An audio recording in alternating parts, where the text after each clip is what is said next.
In the Hearts of Men by Proser 132. Chapter 8.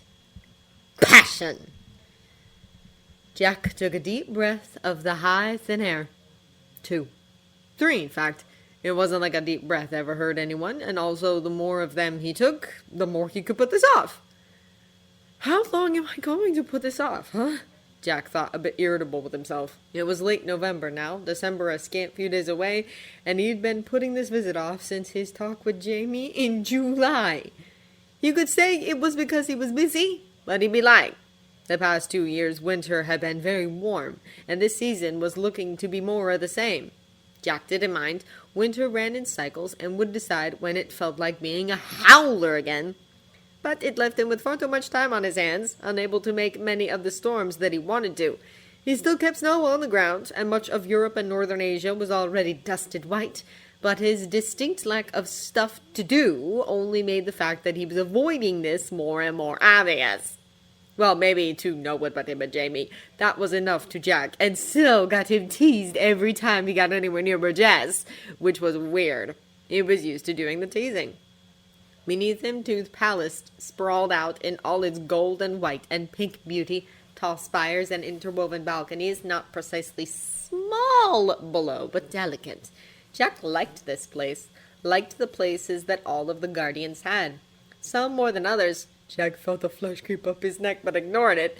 But they all had their own draws. Tooth Palace's draw was that it was so sharply pretty, like stained glass. Jack suspected that if he spent as much time here as he did at the Warren, the flush deepened a bit. The colors and the heat would get to him, but it was nice for visits. Visits, which he should be doing right now, instead of dithering under defeat in the air staff clutched in one hand like a child's doll. Below streamed the Faeries in all directions, countless bodies in a glinting blue-green cloud. He tried counting them once, but gave up after a few thousand, and Tooth had refused to tell him how many there were with a mischievous grin on her face. He descended slowly, and he knew the instant when he caught their eyes, because a few diverted away from the mass to chirp hellos. Amongst them, yellow crest like a sign, flew Baby Tooth, who quickly shooed away her sisters and nuzzled into the hollow of Jack's throat. Jack curled around her a bit. She was so small it never took much, and sighed happily. He hadn't seen her in months, and she was clearly very, very annoyed about it, judging by the way her embrace became a bit more pointy than it had been a few seconds before. "Hey, ow!" Jack said and pulled away a bit. She flew back and landed in his already cupped palm, frown narrowing her pretty mismatched eyes. "I didn't mean to stay away. I had stuff to do." She gave him an unimpressed look, to rival Aster, when North tried to proclaim Christmas the better holiday yet again. She chittered and poked the meat of his palm with her sharp nose. Okay, I'm sorry," Jack replied contritely. "I mean, I did have stuff to do, but it wasn't so much that I couldn't have stopped by." She chirped her forgiveness, then tilted her head with an inquisitive chill. "I have to talk to Tooth. It's kind of important, but I've been, nervous." Baby Tooth tapped her forehead and then her chest twice, head still at the curious tilt. "It's not a secret anymore, Baby Tooth," Jack pointed out. Everyone knew that he'd gotten his memories back, Tooth perhaps best of all, though Aster was still the only one who knew what those memories contained. Another flush began to build in Jack's cheeks at the thought of Aster, but he continued on. "And no, it's not about that." Then to his horror, Baby Tooth smiled and held up her hands to her head, cupped and tilted forward in an approximation of rabbit ears. "What? What makes you think this has to do with him?" Jack sputtered. Baby Tooth winked. That was almost worse. "Okay, shoo!" Jack said, knowing he'd gone an alarming red and scowling at Baby Tooth's tipping laughter. "Go on, you've got work. I'm going to go find Tooth." Baby Tooth blew him a kiss as she took off from his hand, still smiling, and Jack groaned. It was like having a little sister all over again. The thought sat warm in his chest beside the joy glow, though, and when Jack landed gently on one of the balconies, he was smiling, if still a little pink. Hopefully that was just Baby Tooth being her usual perceptive self. Another fairy, a pink feather, with a bit of a curl to it in the center of her forehead crest, chirped at him, and he followed her to the main hub of activity, though at this point he was pretty sure he could find his way. Tooth was, as ever, in the thick of it, though she'd been training some of the fairies to take on parts of the load.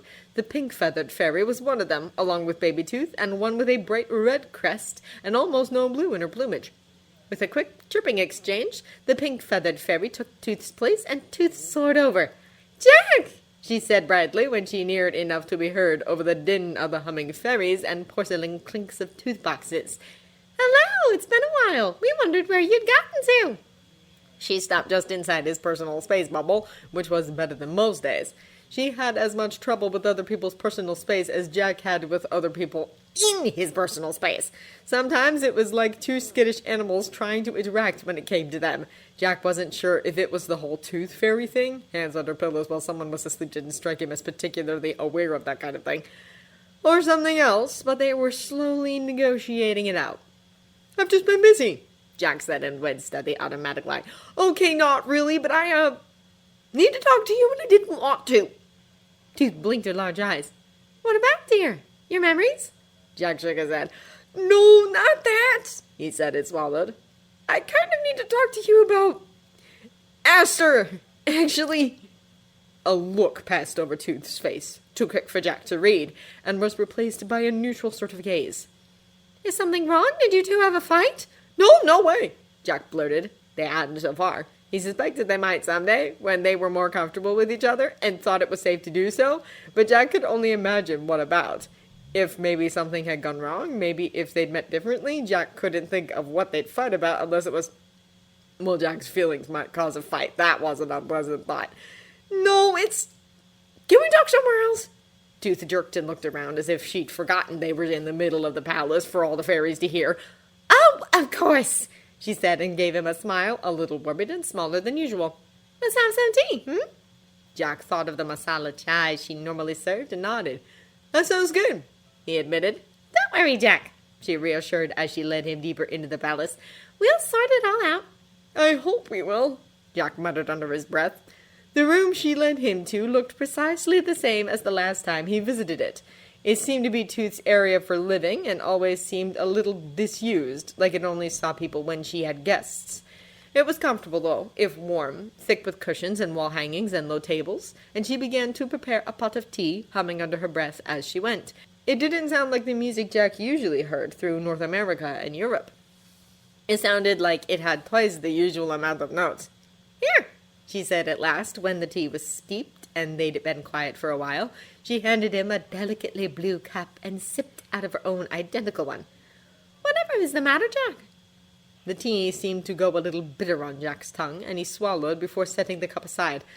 "Nothing's really the matter," he said, drawing the words out because he still didn't want to say it. Still didn't want to maybe turn Tooth against him, make her think, well, whatever she might think when he told her the truth.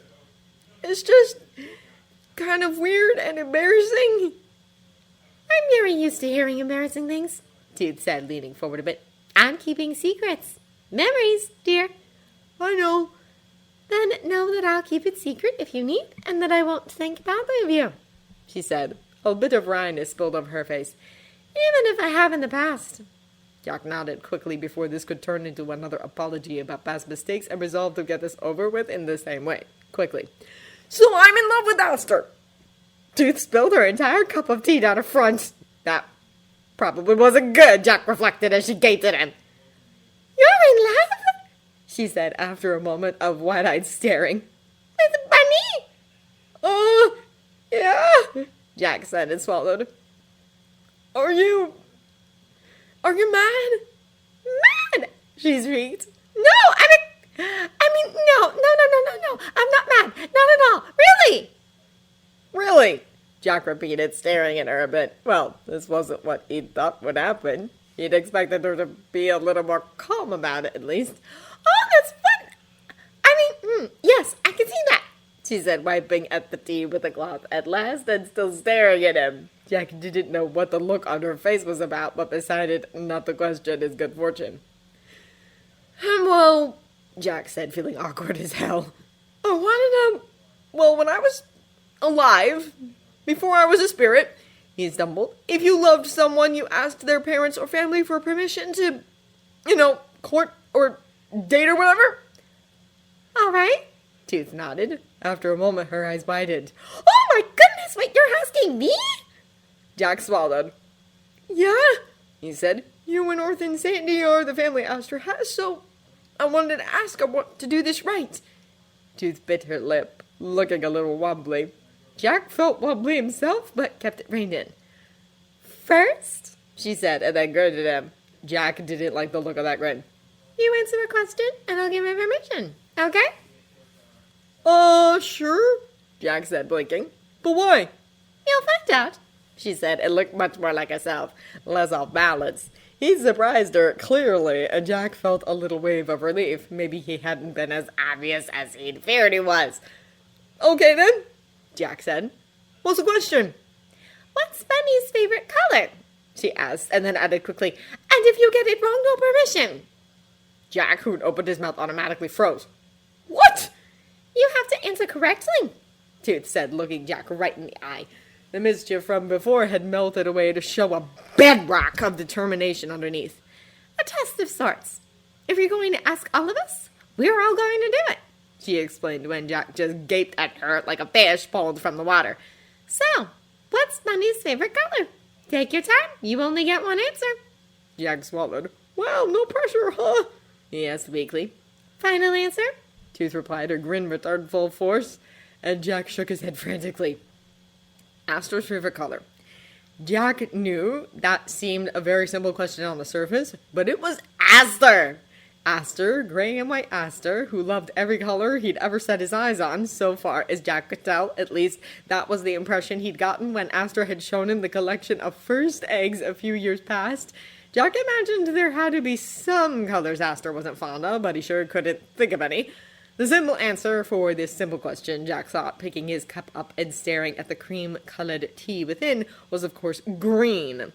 Looking at the warren, with all its green light and earth and spotted stone, life bursting, life in every nook and cranny and climbing tree and diving root, someone who didn't love the color green would never live there.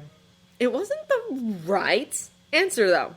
Aster might love green, but it was the backdrop upon which everything else in the warren bloomed. Well, that was assuming a lot about Aster, Jack thought, with no little frustration directed towards himself. Even so, in his heart, in the part of him that always had Aster on the brain and lit up in dizzying patterns at the slightest mention of his name, Jack knew it wasn't green. It wasn't red, either. Aster liked red best is thin accents. Jack could understand why. He'd helped paint the eggs for 4 years now. Red overpowered everything else. It was easily too much. Jack similarly ran through the rainbow in his head, rejecting this or that color on different grounds. Most yellows were rejected out of hand, but he lingered for a moment on the almost white gold he could remember glinting off dewdrops on new leaves. Was that even a color? Sunlight on dew? Jack wasn't sure if Tooth would accept that as an answer, and so set it aside. So too went oranges. Even the pretty deep insides of a tiger lily. Pinks, and browns, and grays. Jack was making his way through the far end of the rainbow, then paused. Remembered the past egg painting sessions, the delicately curved characters he could remember from that first year that hadn't been repeated since, replaced with patterns and abstract shapes. He knew them better now, Sandy now signing to him almost exclusively in ever more complicated compound characters, and wished that Aster would paint them again. Maybe this time Jack would be able to pick them apart. More importantly, though, Jack could remember what color was most often on Aster's brush. And, of course, Aster would use his favorite color for this, the duty he felt most keenly and held in the highest regard. Blue, Jack said, looking up at the waiting Tooth. Royal blue, like... No, the word is indigo. Indigo is Aster's favorite color. Tooth was watching him unmoved. Why? Isn't that 2 questions? Jack asked, but Tooth didn't change her expression one bit. Jack sighed and thought about it for a split second before beginning to laugh. Okay, here's why. Because indigo looks like 2 colors, blue and purple. It's somewhere in between, and people mistake it for one or the other all the time, but it's its own color. It fits precisely where it's supposed to, even if people think it shouldn't. Tooth smiled softly, and the tension in Jack's shoulders left him all at once, slumping in relief. You're wrong about the reason, she said, and Jack didn't understand the little grin her smile turned into. But you've got the right color. And my permission to court Bunny. Oh, thank God, Jack said, flopping backwards onto the cushions, and Tooth began to laugh at him, and it was okay.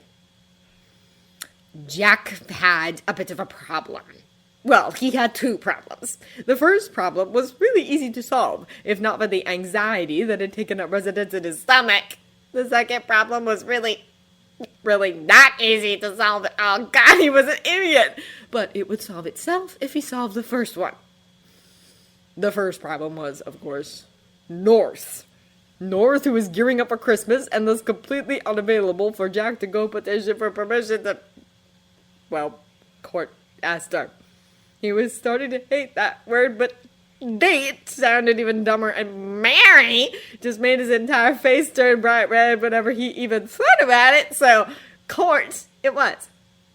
Also, he was lying. North was busy, of course, but he was never so busy that Jack couldn't have pulled him aside. Like the conversation with Tooth before it, Jack was putting this off because he was scared, and he knew it, and that almost made it worse. The second problem was Aster. Aster wasn't dumb, not by anyone's measurements, and so Jack was counting on him figuring out that something was up with the way Jack all but turned into a boiled lobster whenever he so much as thought of what he was doing. It wasn't that hard. It was just a question of when, then, and that it hadn't happened yet was a constant fray on his nerves. It was just... Jack was overwhelmed sometimes with trying to hide it from Aster. He had to carefully not think of anything but what his hands were doing whenever he was in the warren. Otherwise, if his thoughts strayed, the hope, treacherous, damning hope, that this would go well, that Aster might even possibly... "All right," Aster said, paw flying up to clutch at his chest. "What all the good great Aster's going on?"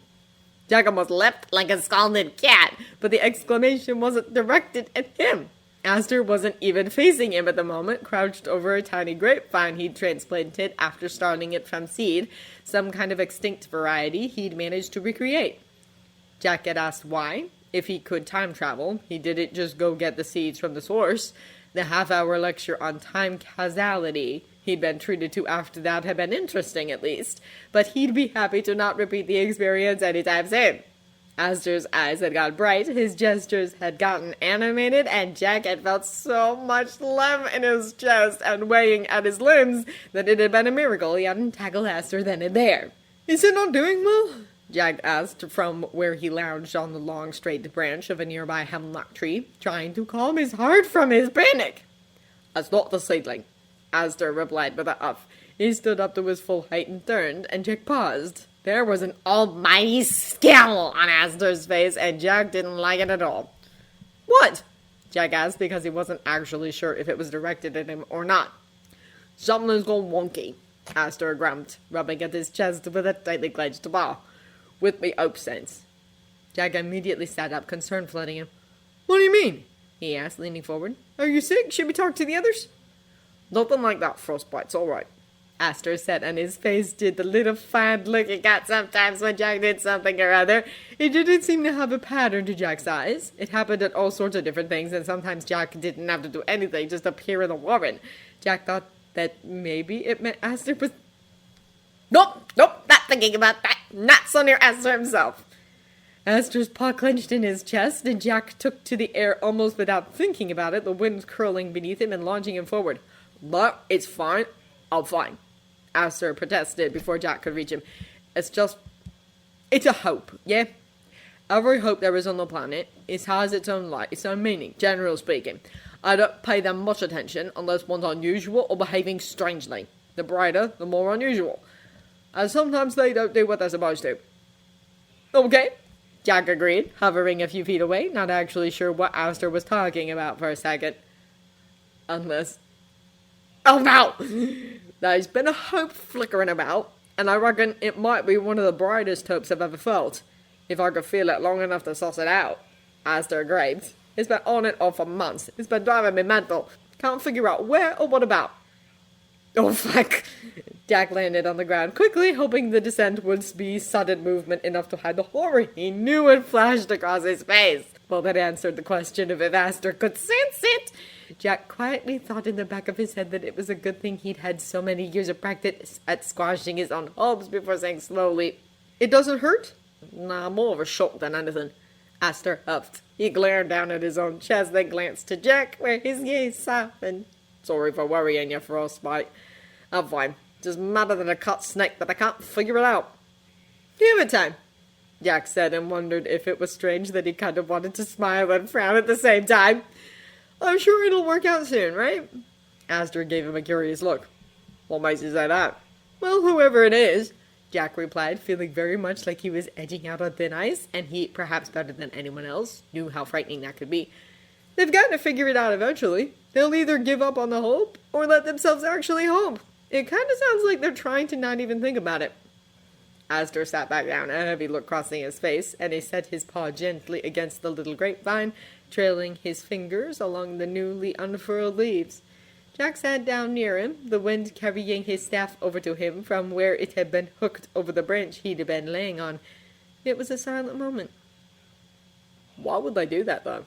Aster bit out at last, frustration tight in his voice, even as his fingers remained gentle on the plant. Jack blinked at that. He didn't often feel like he had good advice to give, or much of anything to give at all, much less that someone like Aster would seek it from him. It was too late to back out now. Tooth's permission already gained, but sometimes he thought it might be a good thing if nothing came from this. It wasn't like Jack did much for Aster anyway. This, though, this he could do, and he summoned up a smile and put away his thoughts. Sometimes hope doesn't feel great, you know, Jack said, and Aster flicked a glance at him, something like hurt in his green eyes. Jack pressed on, hoping his words would make sense. Sometimes it hurts to hope for something, or maybe they think that it could never happen, so what's the point? Hope is a good thing, but even good things don't always feel that way. What about you? Aster asked, turning to face Jack with a strange tilt to his ears. You like? You never go trouble like this? Jack realized with no little surprise that he'd never actually told anyone that he'd figured out what it was. It felt appropriate that Aster would be the first to know, Jack decided. He was the reason Jack had figured it out, after all. Well, no, but I bet it might. Joy's not always the best feeling either, Jack offered, and Aster's eyebrows rose high. Jack felt a bit of a pang when he realized Aster hadn't actually expected him to answer. Sometimes people feel guilty about being happy, like they don't deserve it, and then they make themselves miserable to make up for it. Joy, Aster asked. His eyes had gone soft, his mouth curved, his ears relaxed and pointed at the ground. Jack was filled up with light when he tuned into the sense. Aster was happy. Not the bright incandescent laughter of a trick gone well, but the effusive and quiet happiness of a Sunday afternoon.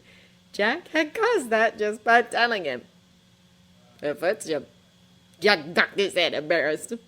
Thanks, he said, feeling foolish as he did, then said, So, just let time figure it out. It always does. When Jack looked back up, Aster was gazing into the middle distance, still smiling but gone wistful.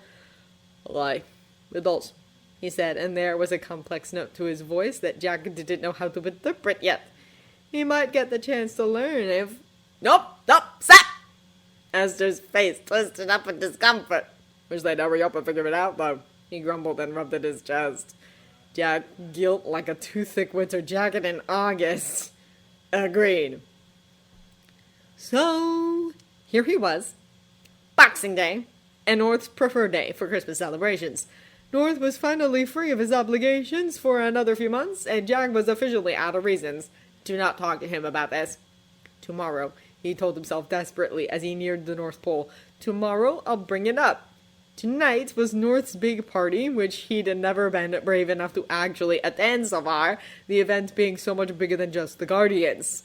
Winter spirits of all kinds attended, big names that Jack knew and had long avoided, and a ton of other people, old gods and goddesses, legends and myths from cultures the world over. North was very popular, and his parties, doubly so. But this year, Jack was determined to actually go, the way North had been all but begging for years, even if all he did was hide up in one of the corners and talk to the other Guardians. He kind of felt like if he was going to do this thing, this pursuing Aster thing, he should try to be braver. Even so, it made his stomach twist in knots. This would be the first time since before the Guardian gig had landed in his lap that he'd spent any time around people who weren't Guardians or his believers. The past few years had been spent avoiding other spirits with all the tenacity in Jack's body, mostly because he imagined the vast majority of them were too pleased that their favorite figurative and sometimes literal punching bag was too big for them to touch now. Sure, he could say with absolute certainty that he'd never been happier than he was now. Maybe not even when he had been alive. But that didn't mean he didn't remember the 300 years that had come before. It was probably a little much to ask to forgive the multiple attempts to straight up kill him. Even before Pitch had spent his time whispering in people's ears, he'd not been anyone's favorite. There was the sea hag who tried to trap him in Davy Jones's locker, the sprites, that one fire spirit guy who tried to melt him before he realized Jack wasn't actually made of frost, then tried to imprison him in the sea beneath the Arctic ice cap. Oh, and the one time those mermaids or sirens or whatever tried to eat him by luring him under the waves. Wow, there was an awful lot of people who tried to drown him. He wondered morbidly if that would even work a second time.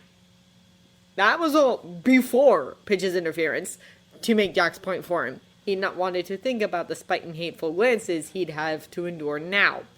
He swallowed as he lit on a windowsill and let himself in. He wondered what it said about him that he was so opposed to using the front door that North had just added an exception for him into the wards. Brave, he told himself, setting his feet on the soft carpet of the hallway. Gotta be brave. You knew you couldn't hide from the world forever. It's North's workshop. It's safe here. If he floated up near one of the ceiling corners and sipped punch until he found Sandy, he thought as he padded down the hallway, it would be all right. Sandy was well loved. He was so friendly, it was no wonder. So there'd probably be a lot of people around him, but Sandy also wouldn't put up with anything like what Jack had come to expect from other spirits. He never really believed the stuff people had said about Jack anyway. Jack wished that Sandy had maybe reached out before. Sandy had told him once that he wished he had too, that he hadn't decided it was his business, that he'd made a different, better choice. It didn't fix it. The point wasn't to fix it. It was to give them something to move on from. Jack liked that. It was honest and fair and to the point, just like Sandy, and it made it easier. Jack followed the noise of the party to the source with ease, wending through the halls, and when he entered the main space from one of the high-floor balconies, he took a minute to just stare, agape. He'd never seen so many spirits in one place in his life. It was like the one time he'd gone to Times Square personally to dust it with a gentle snow. He'd wanted to see what all the fuss was about, but never bothered to go again himself, instead sending gentle flurries to do the job for him. It had been too many people, too much noise, too much. The whole experience had left him in a weird, uncomfortable daze for an entire month. He couldn't even name all the kinds of spirits he saw now. Some were flying, some were walking, some were hovering in between. They filled the center of the workshop floor and the 5 floors of balconies above that, too. Jack, who'd entered on the 7th and top floor, was relieved to find it abandoned and set his feet on the tiles beneath him. He'd accidentally taken flight at his surprise, the wind a gentle bobbing. She must have followed him in through the window. This was so much more than he'd been prepared for. He wasn't even sure he could have been prepared for this. And worst of all, he couldn't turn back. He'd promised North he'd come. He sighed and bent over the balcony, scanning the crowd below for one of the others. The original plan would still work, probably. Stick close to Tooth or Sandy and hope for the best. Nick would be hosting, and thus was out of reach. And Jack knew Aster. He wouldn't be caught dead near a massive gathering like this. He was the only person who might be less comfortable here than even Jack. He might fake it well, Jack supposed. Could picture it in his head, almost. But if he had a choice, Aster would run for the green hills. Jack had thought it would be easy to pick out his brightly colored friends from the crowd, but everyone was brightly colored tonight. Everyone was dressed up in their best, and their best was apparently in the most garish shades of red and yellow and green that could be found. Must be some kind of fashion thing. Jack spared a glance at himself and felt awkward. He didn't exactly have more than what he wore now. The patched and worn hoodie, nicked back in the 80s to replace a jacket look-alike he'd previously stolen in the 20s, was held together by his own careful stitches and frost. His leather pants, identical to the ones he'd dyed in, made over and over with stolen materials and no longer having even a wisp of the original thread. And a staff, a miracle of chance and happenstance, but only wood, only ice. Way underdressed, apparently. It wasn't like he'd had any other options. and he kept it all very clean, with regular dips in clean mountain rivers. It had used to be swims in his lake or any handy pond, but since he'd gotten his memories back, running water was at least different. It was fine, he told himself, and it wasn't like he was there to see anyone in particular. Maybe it was better to be a little plain right now anyway, he told himself. Easier to hide. He leaned over the balcony. Wind still ruffled his hair, and squinted harder. Tooth was small, sure, but Sandy was made out of sand. He shouldn't be too hard to find. Jack could see that most of the party was taking place on the balconies, with the floor a little clearer, and he swept a quick glance over the floor. Fewer people, but he didn't see... A flash of purple caught Jack's eye, and he paused. "No way," he thought, and stood on his tiptoes as if that would help him from so far away as a yeti lumbered past what he'd seen. Then the obstruction passed, and Jack stared. It was Aster. He could tell by the ears, even with the long line of his gray back to Jack. But he wasn't wearing his usual belt bandeau thing. Instead, it looked to be some kind of royal purple sash, tied in much the same way, but sleeker, more refined. It looked good. Jack pretended he hadn't just thought that red creeping up his face, but it was true. Well, that was a surprise. Whatever the hell Aster was doing here, this made Jack's job very easy.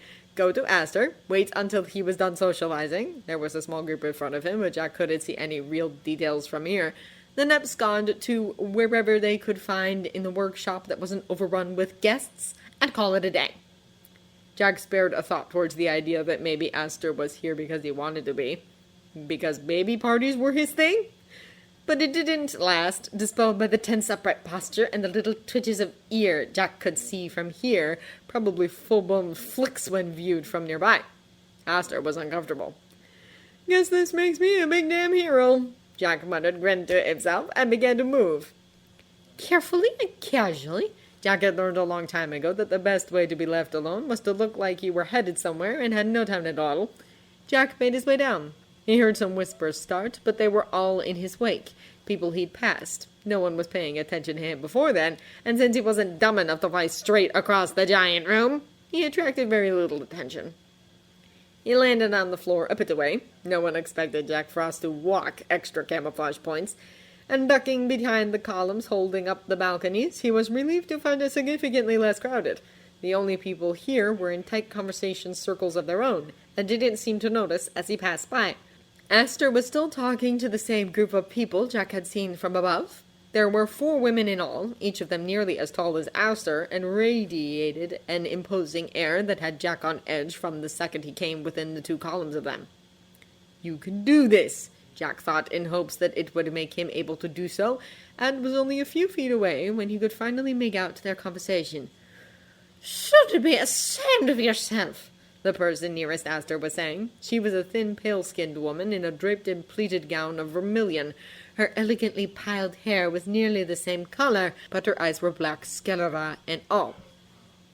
Jack fell still a column away. He slid surreptitiously to his right, closer to the wall. His approach had been unnoticed by either Aster or the woman in their monochromatic outfits, judging from the tilt of Aster's ears toward his companions and their firm gazes on his face. Companions, Jack thought, was a bit of a strong word. None of the women looked happy. The woman in red looked downright disdainful. As a matter of fact, like Aster was an unpleasant thing on the sole of her stiletto crimson heels. Jack bristled. The woman in blue nodded beside the first. Her dress was puffy and full-skirted, the long curling loops of her hair the same luminous color. Like her friend in red, her eyes were shiny beetle black. Like all the others, Jack realized, and put the pale skin and the black eyes together like 2 and 2. Unseelie Fae. Jack shivered, remembering other Fae from the court, fingers with wicked talons and dripping, jagged teeth. These 4 looked like higher-ranking nobles, especially if they'd been invited to North's Bash. "And Helena is right," the woman in blue sniffed. Jack supposed the one in red must be at Helena then, and made a note to remember all of them. "It's an absolute travesty what you guardians have done." Aster's ears were perked forward, which Jack knew most people mistook for listening intently, and was in fact the first sign that Aster was getting annoyed. Have you foregone dropout, Patrice? He asked flatly. The Guardians haven't done anything other than our jobs. You know, protecting children, caring for the planet. Reckon we've been a bit more busy than you have lately. The four women bristled. This time it was the woman in orange who spoke, dressed in pants and a short cloak like a shepherd, though Jack didn't think too many shepherds tended to do their jobs covered like a tangerine. And is luring an innocent to do your dirty work part of your normal job description? She said, voice harsh and grating. Aster's ears twitched. What? The final woman, her face the very picture of sympathy and kindness above her grass-green robes, placed her gloved hand on the woman in orange's arm. Now, Ussel, she murmured, voice sweet and kind, we don't know that it happened that way. For all we know, the poor boy was driven to them. Then they shouldn't have taken advantage of the opportunity. Ursula snapped back, black eyes narrowed into slits. She was staring straight at Aster, as if she wanted to throw a punch, and Aster's ears were ticking forward by increments. You better not be on about what I think you're on about, Aster warned. Andromeda's light are you for the ones behind all the girls? What have you heard, Bunny? The woman in green asked. Patrice and Adelina had stepped nearer to her, and now it was clear as day who was the leader of their troop. She sounded curious. Jack didn't like how this was going, didn't like the disdain and the anger, and he definitely didn't like the sound of whatever they were talking about. The Guardians hadn't done anything wrong. Aster hadn't done anything wrong. Jack realized that if he'd approached any other way, they would have seen him coming. As it was, the four Fae thought they had Aster cornered and alone. Something in him that hid far back with the storm sense, that took glee in the harsh wind and slicing snow, sat up and took notice. You know damn well what I've heard, Louis, Aster snapped. And it's ridiculous, all of it. It's mad. If you think anyone can make Jack Frost do something he doesn't want to do, he can go as pitch blank. How will that work for him? Jack's breath caught and his fingers tightened on his staff. His confrontation, and it had no other name. Jack could see that very clearly, for all that it didn't involve thrown punches and spattered blood, was about him. Over him. None of us think you Guardians forced the boy to do anything, Luid said, hands held up placatingly. There was a calculating glitter to her eyes. We're merely concerned that perhaps... She trailed off and shook her head sadly. Well, everyone knows how the poor boy was treated after all. It mustn't have been hard to convince him in return for a little attention. Excuse me, Aster said, ears fully forward now, and a growl to his voice. Oh, you don't have to pretend to us, Buddymunt, Lude said, smiling. We all know the story. Beatrice piped up, smiling as well. They all were, and though their faces had the shape of beauty, their teeth were jagged as broken glass. The blizzard of 1968 was almost a disaster, Adelina simpered. We can only imagine the fight that must have happened to cause that. It's all right to be angry about it. Your lot are still buying it at that old lie. We're sure as hell not buying that you two made up, or that it was a lie from the beginning, Ursel snapped. Come on, have you met the kid? He's a brat, anyone could see.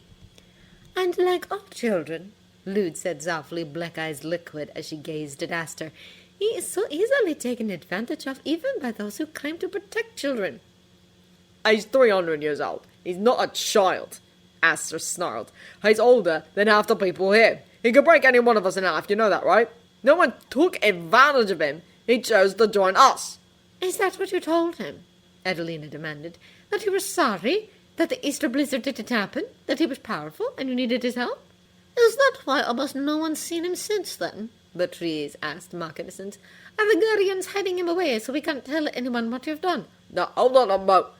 Adelina, aside, Beatrice, Lude said, and all three women fell silent. Bunnymunt, we didn't come to argue. She continued. It's all right. We came to fix the problem. You can back off then, because that is no problem, Aster snarled. No one hates him, no one took advantage of him. Lude's laugh was tinkling, but off somehow, like far off disused church bells. Oh, Bunnymunt, everyone hated him, she said, as if that was the be-all and end-all, as if there was no other truth. Everyone, you don't have to lie. He was easy to hate after all. To follow himself and his own power, interfering with other spirits' lives. Some of us have grown to look past that, however. She gestured to herself and the others, smiling a gentle smile. We are willing to protect him, take him in, give him guidance, the way we all should have done when the unfortunate boy came into our world, however that came about." Her face twisted a bit. "And maybe then he would have turned out less uncivilized." Jack was shaking. Ice coated his hoodie in thick fern-like swirls, and his staff was so cold it felt like frozen metal in his palm. He didn't care. He'd never felt so... "No matter," Lude finished. "We'll teach the boy better." Angry! The boy? Jack said loudly, and Aster whirled, green eyes gone wide and horrified, the four women flinching in surprise. Doesn't need to know better. The boy knows better than you, I think, because he isn't a waste of perfectly good brain cells.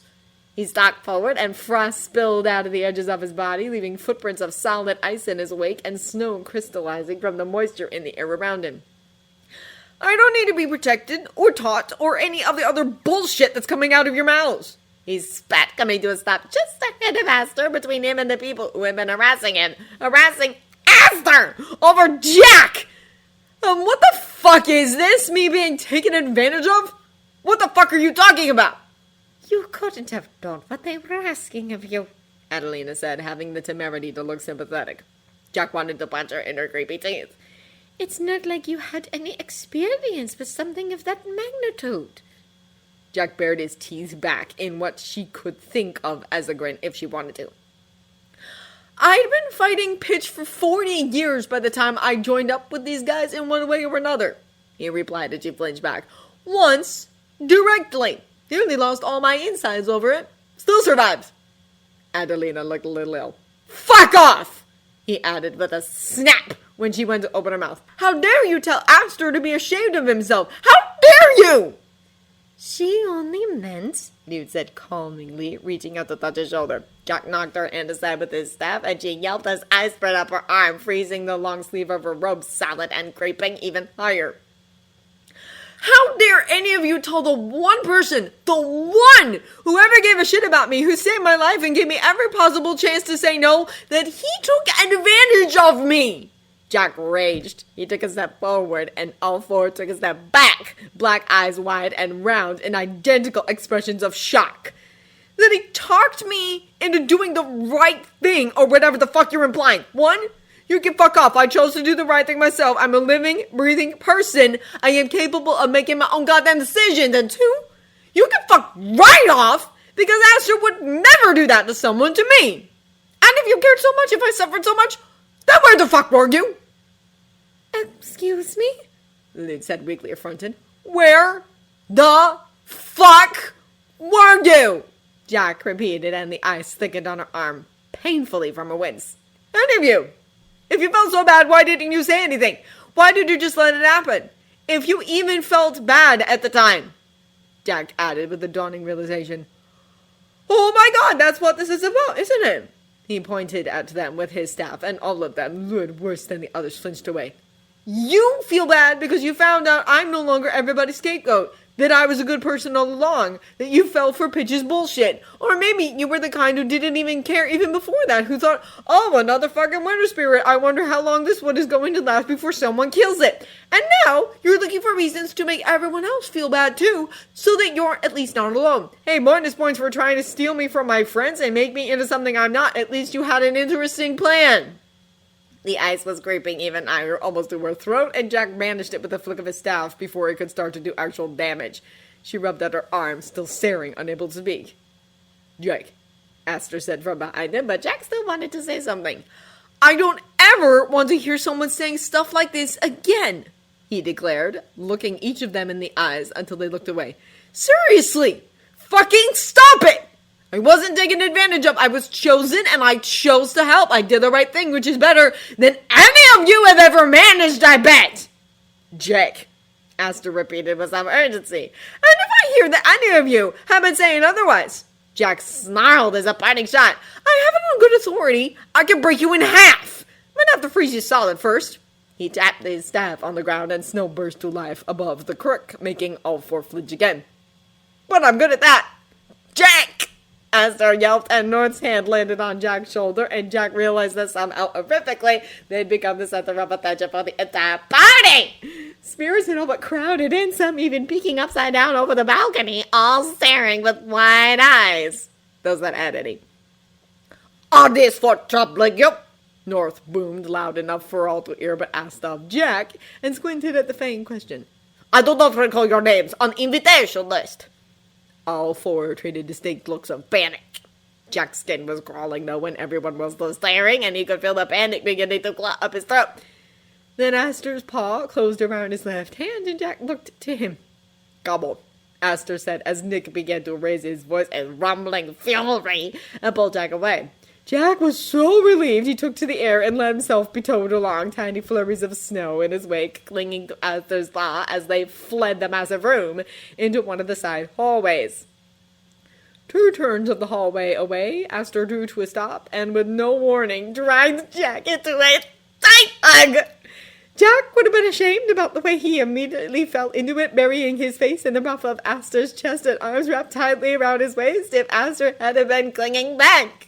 It was tight, and Aster was almost curved over him, as if he was trying to wrap himself around Jack's smaller frame.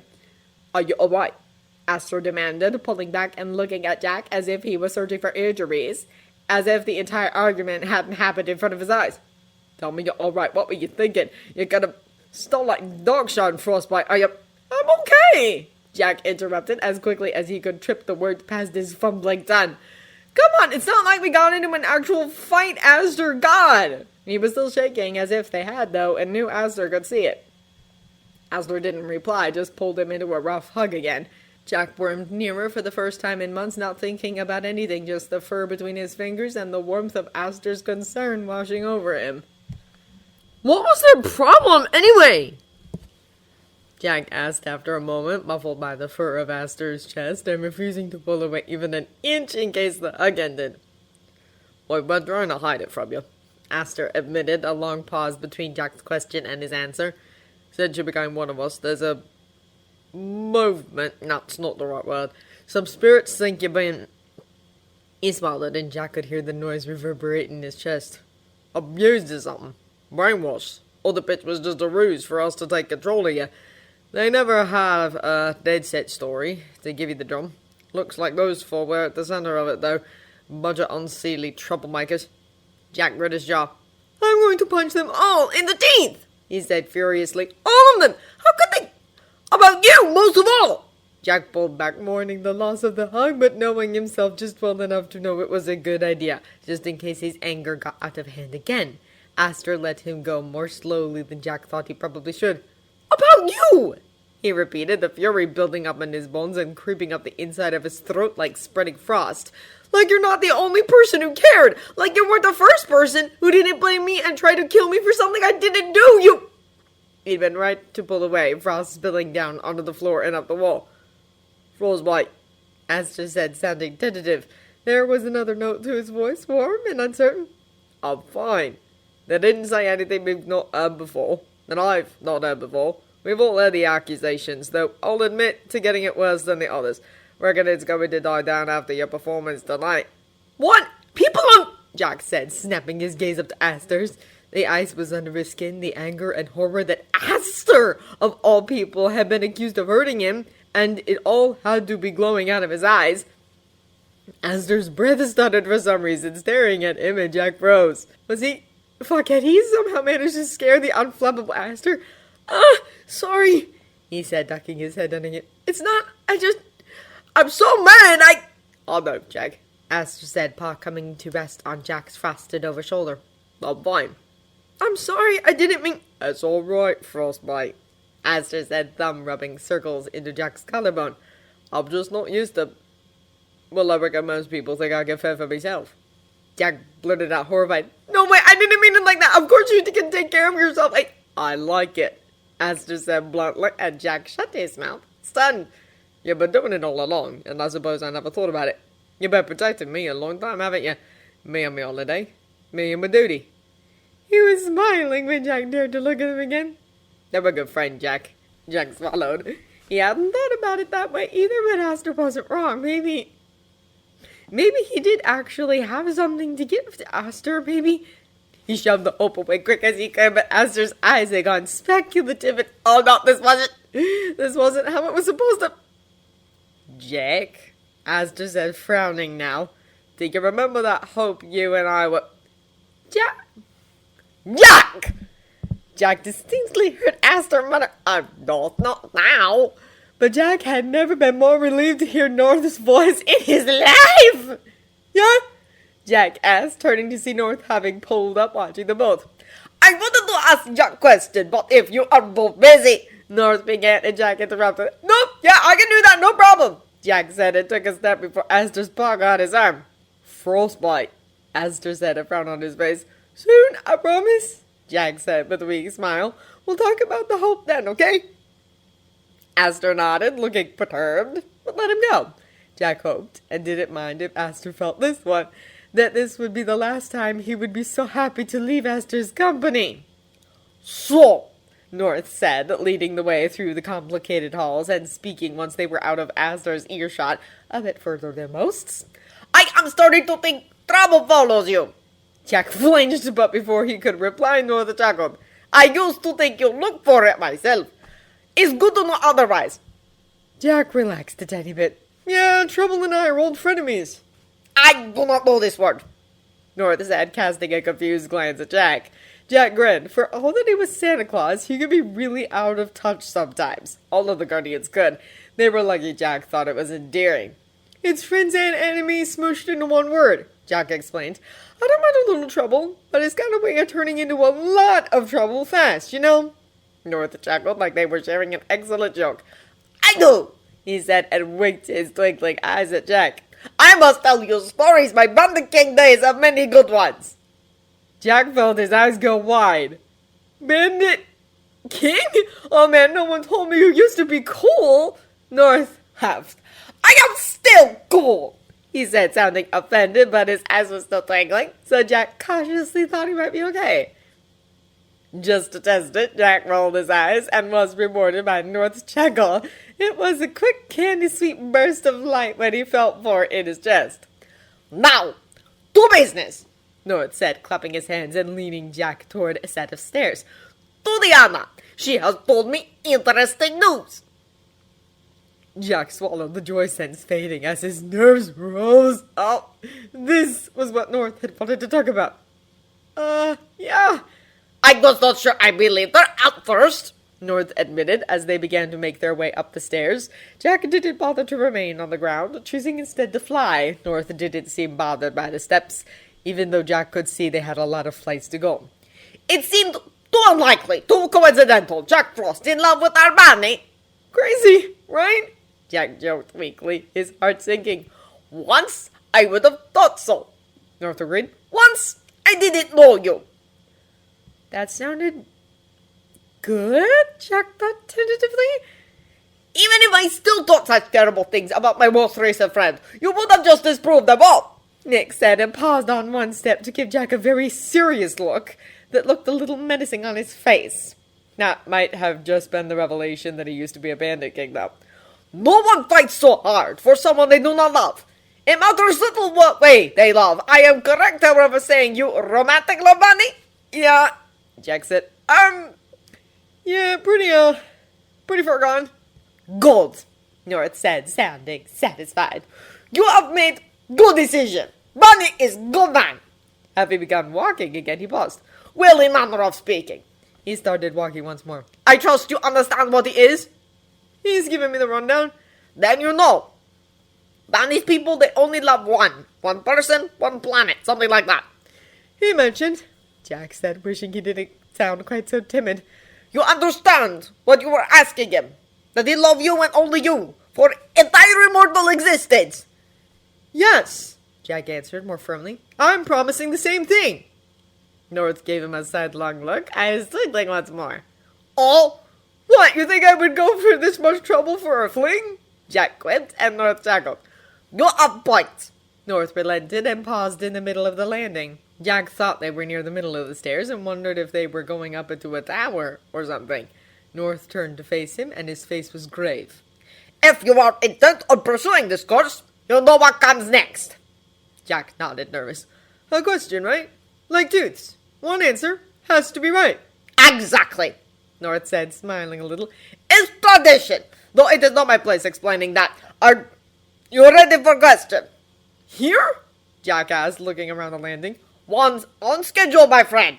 North chuckled. Needs must. Okay then, Jack said and took a breath. Shoot! What?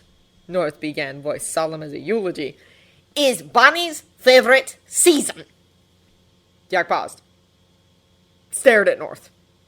What? North asked after a moment. I thought was a good question. What Aster's favorite season is? Jack repeated. Are you serious? North smiled, eyes twinkling. Simple questions can be most difficult to answer, he said smugly. Is question too difficult? Jack shook his head. No, but I only get one shot, he replied. Give me a second. Have as many as you need. Jack closed his eyes and thought. Spring was the obvious answer, and for that reason, Jack rejected it immediately. Spring was like green. Aster loved them, of course he did, but that didn't make them his favorites. Winter, too, Jack could set aside, not because Aster didn't like it, but because it was Aster's busiest, most stressful season. Jack thought that maybe in the future he might get Aster to warm up to it some more, but for now he could respect that it was too hectic to merit much fondness. That left autumn and summer, and Jack considered them both equally. Autumn was nice, especially up north where the leaves changed colors and the winds picked up. Jack could even say with some authority that Aster liked it. More than once he'd mentioned that he loved the colors of the season, used them in his paints and his patterns, even if it didn't strictly make sense for Easter. Even so, in the time Jack had spent with him, ducking into the warren and pretending that he had more of a reason than wanting to be near Aster, he had noticed that Aster always seemed a little more melancholy come autumn, like he was sad to see something beloved go, which left summer, Jack said aloud and opened his eyes. Aster's favorite season is summer. Northern summer, anyway. Oh? North asked, still smiling. Why do you say that? It's just after spring, Jack replied, not even bothering to protest the additional question the way he had with Tooth.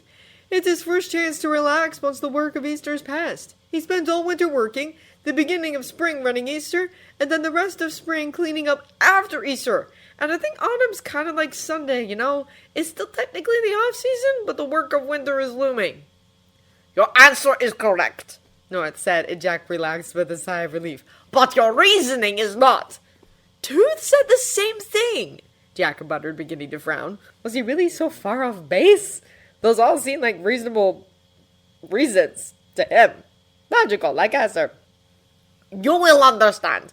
Perhaps you should ask Bunny one of these days. North chuckled, the sound rumbling in the air. You have my permission to court, my dear friend. Be careful with this heart. It is old and scarred, but still good. You two deserve one another. Jack's breath caught and he glanced away, turning red. Thanks. You are welcome, Nick said kindly. Now, come. We are not letting you put this business off. No longer. You have appointment to keep. What? Jack asked, startled. Sandy waits. You must go to him now. Up the last of the stairs, you will find him in observatory. Nick said. Go on. Sure. I must attend to guests. Host is busy work. Jack squinted at him. You just don't want to walk up the rest of these stairs, do you? I should install elevator, Nick agreed shamelessly, and Jack began to laugh. The observatory was stunning. Stellar, even Jack thought with a bit of a grin, and its sole occupant fit right in. Magic was in every facet of the observatory, in every mechanism and working. Jack could see plenty of North's handiwork in the carvings and cosmetic details, but when he looked more closely at the brasswork, he could see Aster's hand all over it. They must have built this together, he realized, magic and machine and all the in-betweens, probably butting heads the entire time and still building something so tall, so beautiful. Sandy glowed golden at the precise center of the room, beneath the wide glass ceiling. He was facing the opposite direction, head tilted up, and Jack wondered once more if maybe Sandy missed the other stars. He must. It was probably claustrophobic, confined to this planet, after having zoomed this way and that through the heavens. A curl of sand took shape over his head, up and down squiggle, and parabolic scent of saying, maybe. Jack knew he hadn't said any of that aloud, but then Sandy had a weird knack of knowing what was on people's minds, even when he wasn't looking at them. Sandy turned, and more of the characters took shape, descending lines reading from left to right. Jack had thought maybe it was some kind of Chinese at first, but when he'd looked into it, he'd realized just how different the two languages were. He still didn't know what this was, only that now Sandy deemed him fluent enough to refuse to talk to him any other way. "You're a procrastinator," Sandy said, Jack translating in his head. Jack grinned at him and waved his hand, frost glinting blue bursting to life in the air. "It's like you know me or something," he replied, the grammar a little iffy, but getting the message across. Sandy smiled back and flashed what Jack had said back to him, the corrected character order, and an entirely missing character done larger than the others. Jack squinted at it until he had it memorized, then repeated it to Sandy, frost blue mirroring sand gold. Sandy nodded encouragingly, then said, "So, Nicholas, to the Anna, they asked you their questions?" "Yeah," Jack replied, "but I don't know why." Sandy's eyebrows rose, his mouth in a little round O. "They didn't tell you." "I figured they were fucking with me," Jack confessed. Sandy scowled at the language, but really, it was his own fault for giving in to Jack's pestering and teaching him that kind of thing. "It's tradition," Sandy finally replied, eyebrows relaxing from the frown and a smile creeping over his face again. "Bunny, and this wasn't a character, never was, just an egg with some gnats, is very secretive and kept things to himself." "No way," Jack replied as dryly as he could, with brow shapes in the air. "You're kidding. Aster!" He built the Aster petal by petal to really drive home the emphasis. Sand puffed out of Sandy's mouth as he laughed. "It's tradition," Sandy replied, flicking the tradition character twice. "And Buddy didn't tell us, but I already knew." "Okay," Jack said, wondering where this was going.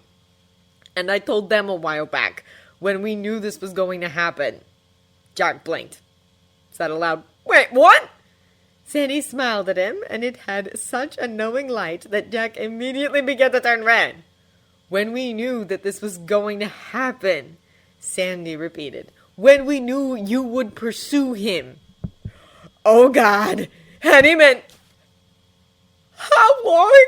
Jack asked, signing again. "Since the first Easter after we imprisoned Cosmodus, we've known for sure. We've suspected since the final battle, since you began to call him Aster." Jack swallowed. His head ached a little from the heat in his cheeks. "Are you serious?" But Northern Tooth said... "It's not a bad thing that we know, Jack," Sandy said, more sand bubbling out as he laughed. "When someone feels that much, it's very hard to hide. It's been in your dreams. It's been in his. Even if Nicholas couldn't feel the wonder, even if Toothiana couldn't see it on your face, I would have known." Jack paused. "Wait, you said..." "So it's time I asked you the final question," Sandy interrupted, something he didn't usually do unless Jack was asking a question and didn't want to answer. There was no way Jack had read his words right, though, was there? 3 questions for the pursuer, 3 phrases for the courtship, 3 pieces of the joining. Puka, partner, and planet. The words had taken on a formal slant, the oval shapes gone perfectly round in a way Jack wasn't used to seeing. He wondered abruptly if this wasn't the way it was supposed to be written, if maybe Sandy's shapes were more handwriting than perfectly formed printed writing, and if these words were maybe older than either of them, even with Sandy as a literal star. Then Sandy smiled, a solar flash grin, and Jack felt a burst of light in his chest. The mischievous joy, the prank about to be pulled. "What?" Sandy asked, the characters forming with stone-cut precision. "Is Bunny's favorite chocolate." "Are you kidding me?" Jack demanded aloud, not even bothering to sign it. He was pretty sure he wouldn't be able to get across the level of done he was with just characters. Sandy grinned still wider and shrugged. "You'll understand." Jack bit his lip. Aster had said he couldn't even eat his own chocolate, not without shifting. Something about extra arms. So how could he have a favorite chocolate? But then Jack thought of the wistful way Aster had sighed when he'd said so, the longing look to his face. Aster did love chocolate, had to, especially with how his holiday worked, magically grown chocolate eggs, millennia of thought and care poured into the recipes. Jack thought of each chocolate he'd had, the many Aster had pressed into his hands in the quest to find out what precisely Jack's favorite was. Jack had never thought of the right way to tell Aster that he already knew what his favorite was, had for a long time before they'd ever met. Plus, it would spoil the fun Aster so clearly had with it. Jack had figured he could be patient and let Aster figure it out. It wasn't like he minded the free candy, each one made specifically for him. Another silly thing, but he loved that. Loved how hard Aster tried, the light of a personal challenge, like sunlight through leaves in Aster's eyes. Loved feeling special, loved feeling worth the effort. It was more addictive than any sweet could ever be.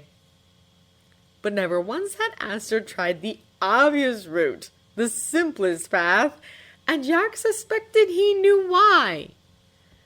Aster's favorite chocolate, Jack said aloud, signing as he went, and not caring that the grammar got a little wonky, is plain dark chocolate. Same as mine. Because sometimes things don't need to be complex or special or whatever. They're fine the way they are. Sandy's smile grew so wide that his cheeks ambled out, his eyes crinkled, and almost disappearing from sight. The joy in him was effervescent, bubbling, and Jack held the feeling in his chest and savored him. It wasn't a new kind of joy, though Jack knew there were a lot of kinds he still had never felt, might never feel, might never understand, but it was a wonderful one, pure-hearted gladness at seeing something go right. Perfect, Sandy signed. Perfect, Jack. Jack smiled back. Now, Sandy added, and his face grew serious, businesslike, and Jack straightened, abruptly nervous. It's time to teach you the phrases. The what? The phrases for an official permanent courtship. Sandy sighed peacefully. Why do you think I've been teaching you the characters? Jack jerked.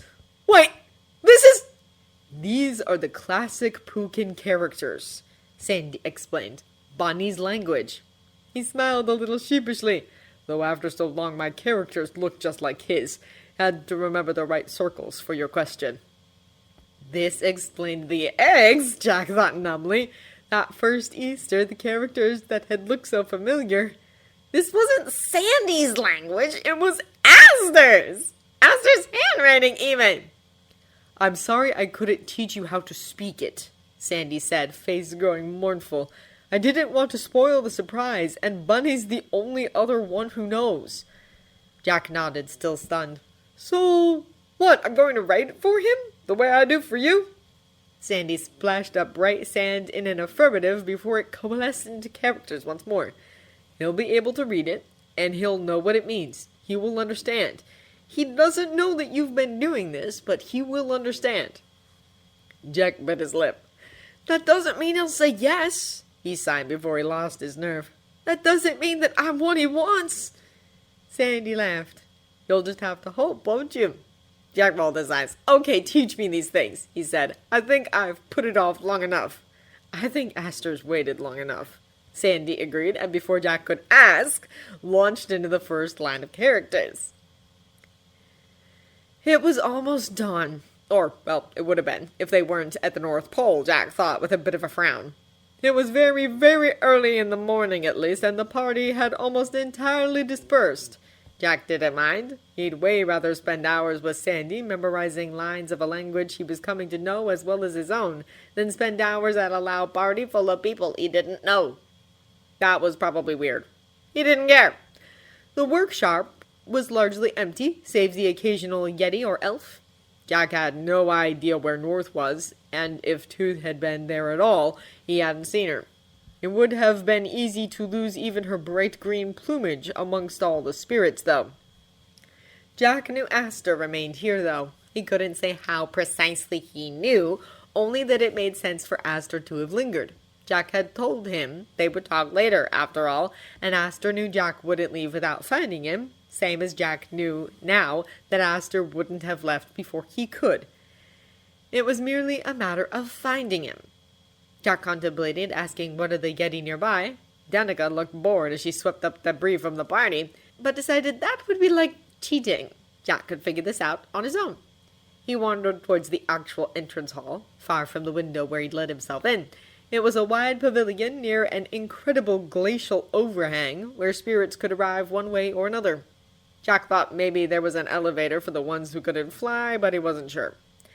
At the far end, where a carved stone railing separated the sheer drop from the safe space it enclosed, stood Aster. Even outside, it was still comfortable here. North's wards assured that. A quick glance around showed Jack that the pavilion was deserted, and he sat down on the cool tiles, the sound of his quiet footsteps still managing to echo. Aster's ears swiveled around, and he turned to follow, green eyes going bright when they landed on Jack. "Frostbite," Aster called, leaning back on the carved railing, and he was smiling, and his body was one long line of gray and white and sparkling green, and Jack didn't answer with his words.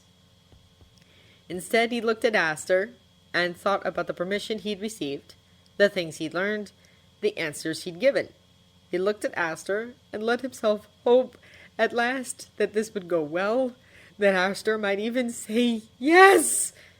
Aster's ears shot forward, his eyes went wide, and he stood up straight like he'd been jabbed in the back. A paw flew up to his chest, and he stared at Jack, mouth open just a bit. "Jack," he said, voice gone a little weak, eyes lit bright, and Jack lifted his hands, staff tucked beneath an elbow. The characters spilled into blazing blue life between them, between his palms, between himself and Aster. His magic entwined around the ice without his permission, and watched as Aster's eyes went still impossibly wider. "To you," the character said in ovals, eggs, Jack thought in the back of his head, and dots, lines, and curves, "I offer all that I am. To you I offer all that I've been, though stories may be all that remains. To you I offer all that I will be, and all the possible lives I could live. I offer myself to you, E. Aster Bunyamant. I offer myself." There was silence for a moment. Silence and the beat of Jack's heart. Silence and Aster's stunned gaze. Then Aster swallowed audibly, and Jack took in a deep breath, despair and hope warring in him, despair that maybe this was it. Here was where he lost him, and hope that maybe, just maybe. Aster closed his eyes and opened his mouth. The words spoken then were hushed and utterly alien to Jack's ears. As they should be, Jack thought giddily, as they maybe would never be again. And Jack could hear the ways it had created Aster's voice, his manner of speech, the whistle-like noises amidst the syllables, and the click of a tongue against teeth. This was the way the language was meant to be, spoken and written and whole, complete. Jack thought of other ways, other places he might hear it, and his knees went a little weak. He knew what the words meant thanks to Sandy, but might have been able to guess anyway, from the way Aster's voice trembled, the tone and emotion beneath it. "I accept what you are, and offer all of me in return. I accept what has been, and offer you my histories. I accept what will be, and offer you my futures. I accept you, Jack Frost, and I offer myself to you. I offer myself."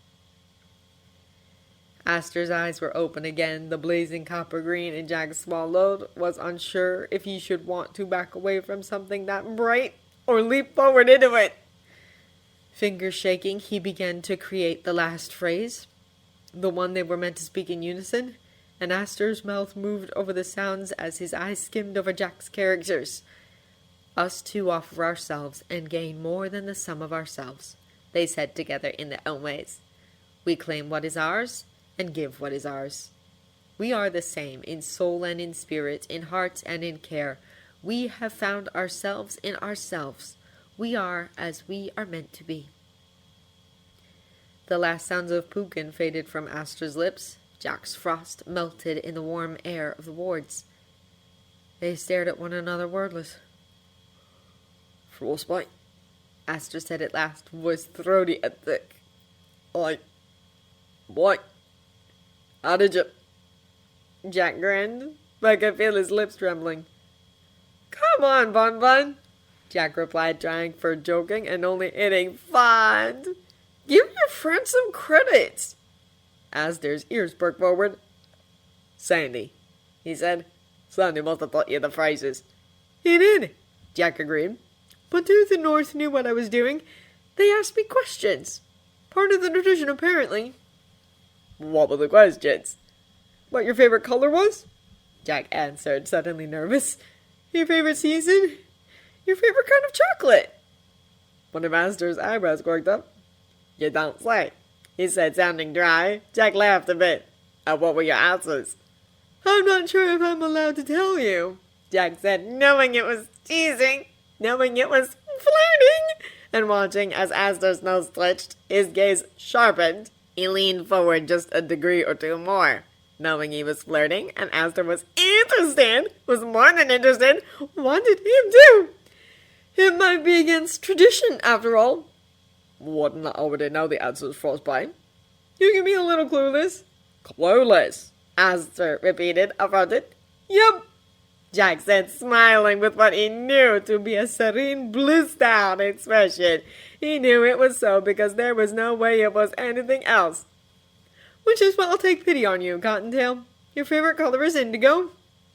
Aster nodded slowly. Aye, it is, he murmured, then smiled. My favorite season. The northern summer, Jack said promptly, confidence bolstered by Aster's reaction. Aster's smile grew. I'll be favorite, Chalky. Jack grinned back and answered, The same as mine. Aster started, then groaned, rubbed at his brow with the palm of his paw. Of course, he grumbled, but there was such an undercurrent of joy through his voice that Jack didn't mind having spoiled it. I should have known. You, Jack, you would love the one thing I'd never think to give you. You would have eventually, Jack said, and took to the air while Aster's attention was distracted, floating slowly nearer. He palmed his staff and tucked it in the crook of his arm. You're too smart not to have figured it out. Some smart I am, Aster muttered. Couldn't figure out you, Chalky, couldn't figure out. He looked up and Jack paused. The hope was you, Aster said, sounding frustrated with himself. My own love, and I couldn't tell it was you. Jack went pink at the claim. No, he did. But as much as he would like to focus on the tight sweetness that filled his chest, that wasn't as important. I was trying not to let you know before I could do this. Do it right, Jack explained. And if I hoped too hard near you, if I hoped at all, you would have known. I did know what you were doing, Aster asked, looking serious now. You know what you've done. Jack scowled. Okay, rude, he said and reached out, near enough at last. He flicked Aster's nose. Aster startled, clearly not having realized how near Jack was, and reared back. I knew exactly what I was doing, and I meant it, he said and crossed his arms. Took a deep breath. I love you. Aster's eyes went soft. Sorry, he said. Sure to me to have it said that way. I just wanted to be sure you didn't. That I... He stumbled over the words and finally sighed. You really meant it, didn't you?